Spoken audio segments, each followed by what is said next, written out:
屏東小琉球在島上有真濟主權回收物，不過攏找無人來標來遮清運。琉球鄉公所經過15屆流標了後，準備1500棟的回收物，在咧屏東縣政府介入協調了後，昨總算會當進行清運的作業咯。頭一天清運就有30棟的主權回收物。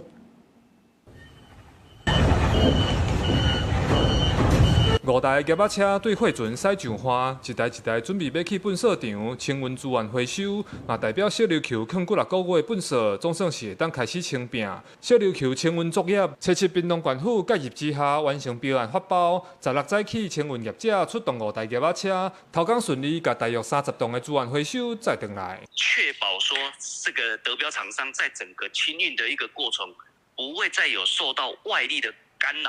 而讓他影響他的一個回應作業。這琉球鄉長有來關心嗎？對，主秘兼清潔隊長，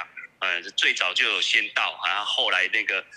他們鄉長也接着到。為着確保規個運送過程順利，環保局長帶領12位環保局人員、8名警察和政府單位，佇鹽埔仔漁港、大福漁港、甲琉球糞掃場專程監督。警方嘛協助護送夾仔車，不過因為貨船船班有限，目前業者是規劃1禮拜清運2屆，希望會當拼3個月的時間，甲糞掃再刷，幸福居民和遊客一個清氣的環境。很謝謝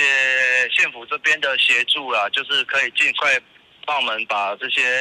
這個垃圾處理掉啊，就是比較大動作的去做這些動作，然後讓廠商有信心可以進來